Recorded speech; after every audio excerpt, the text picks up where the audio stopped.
Isa pang Chinese national na dinukot din umano ang nasagip naman ng mga operatiba. At kabilang sa 3 suspect na inaresto ang mismong driver ng biktima. Nakatutok si Marisol Abduraman. Nakatali ang paa at nakaplaster ang bibig ng Chinese national nang abutan ng PNP anti-kidnapping group sa bahaging ito ng Muntinlupa. Dinukot umano ang biktima kahapon sa di tinukoy na lugar sa Central Luzon. Tila sinundan daw ang biktima nang lumabas siya sa isang hotel sa Parañaque sakay ng van bandang alas 3 ng hapon. Around 8:30 p.m. of same day po, nakareceive po yung nag-report na nagde-demand po ng 3.5 million po yung mga kidnappers.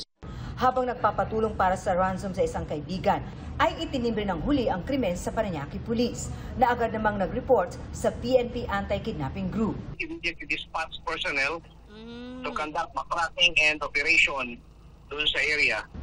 Sa isa sa mga dinaanan na lugar ng biktima, naaresto ang 3 suspect, kabilang ang mismong driver ng dinukot. Maaaring na-profile niya, no? Being the driver, na-profile niya yung kakayanan nung boss niya.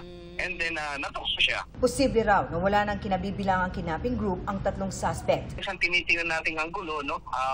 Kung may involvement itong mga arrested Filipino kidnappers na ito sa mga previous cases namin na na-handle at saka dito sa mga currently na hinahandle pa namin. Kabilang dyan ang naunang kaso ng kidnapping nitong Lunes sa Muntinlupa rin.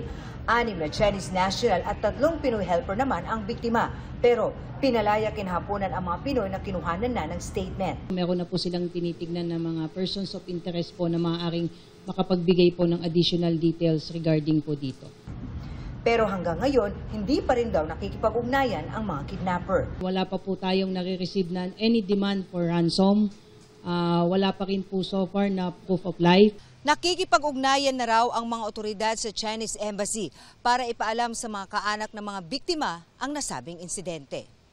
Para sa GMA Integrated News, Marisol Abduraman, nakatutok 24 oras. Mga kapuso, kasama nyo kami 24 oras. Mag-subscribe sa GMA Integrated News sa YouTube. Sa mga kapuso abroad, bisitahin ang GMA Pinoy TV at www.gmanews.tv.